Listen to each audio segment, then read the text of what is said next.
Thank you and good afternoon. This is Sam Vaughn for Sam's Sports Report and Sam's Mental Health Day. We'll start with sports. In baseball, the Royals have won 5 in a row.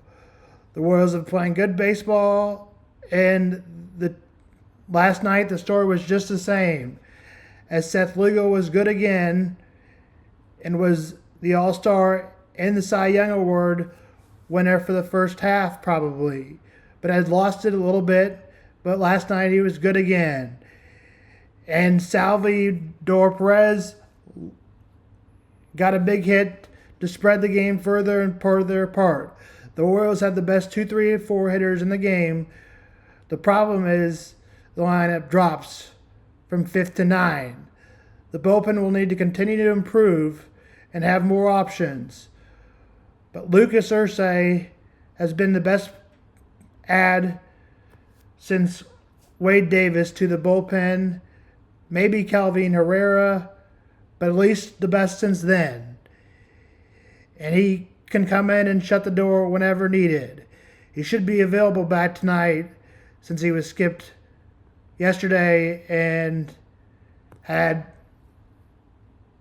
pitched 3 days in a row. Lucas Ursay can throw 100 on the corner or 100 wherever he wants to. And then he's got a breaker that can, I think it's a sweeping slider or a curveball that can get anybody out at any time. The Twins lost last night, which means the Royals are back to second place. And the Twins and the Royals are both 2.5 back. The Twins and the Royals play soon again. It will be important for the Royals to finally take a series from the Twins. The Angels are 53-72, and the Royals are 70-55.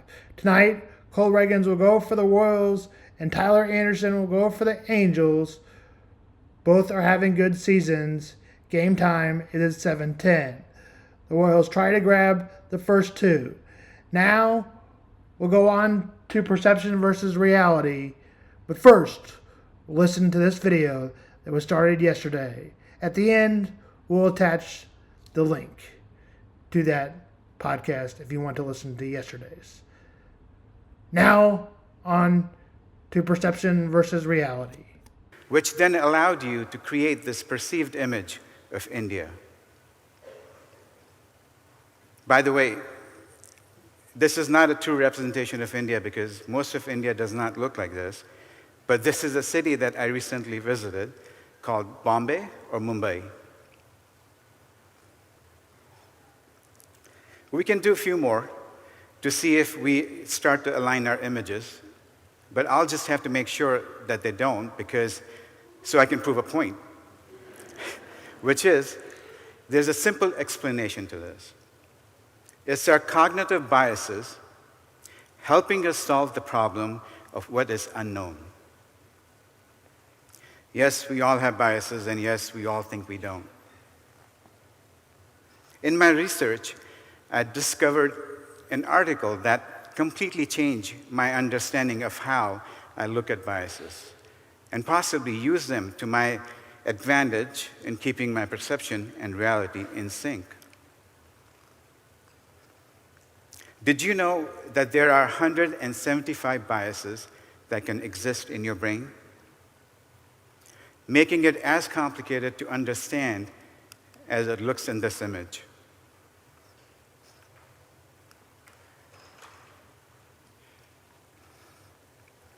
Please don't put strain on your brain trying to make any sense out of this because it's almost impossible to follow it, let alone to use it for a purpose in a positive way.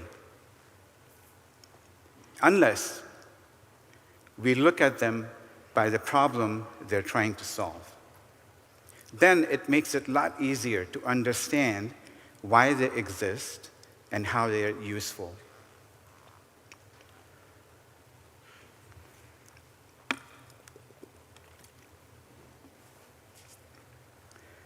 So here is a consolidated list of 4 problems that our cognitive biases are constantly working to solve.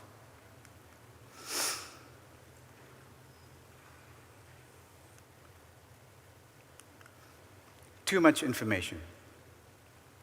As powerful and as sophisticated our brain is, we cannot remember everything that we encounter. So it has to filter out information. Not enough meaning. We are dependent on our source for information.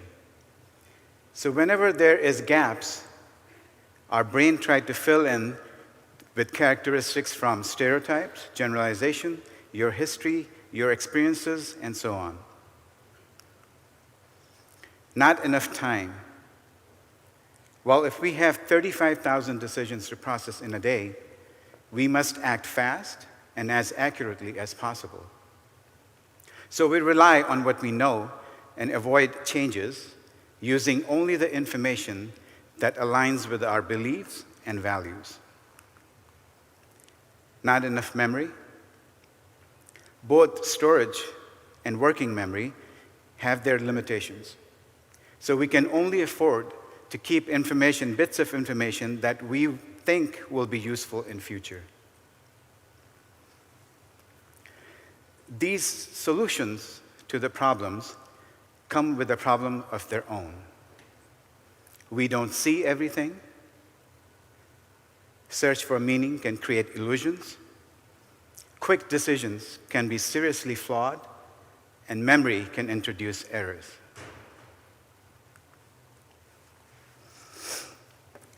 With everything said, we can't discard the importance of perception, as it plays a really crucial role in defining the reality for us. Perception and reality coexist to help us make sense of the world around us. But, just like reality, if what we see, what we hear, and what we feel is also influenced by misinformation or lack of information, perceptions can distort our realities. The person who cut you off in traffic might be trying to get to the hospital to birth of a child, and the supervisor who did not give you your raise may have just saved the department from layoffs. And the friend you thought ignored you at the party may not have actually seen you. There are many ways how our realities can be distorted. Let me share a few of my personal experiences and realizations.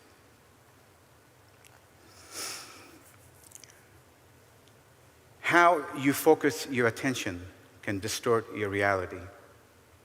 Sometimes we have this great idea in our mind, and we exhaust all our resources trying to find evidence to support the idea. But in the process, we might be ignoring and not paying attention to evidence that already exists, telling us that our idea is no good.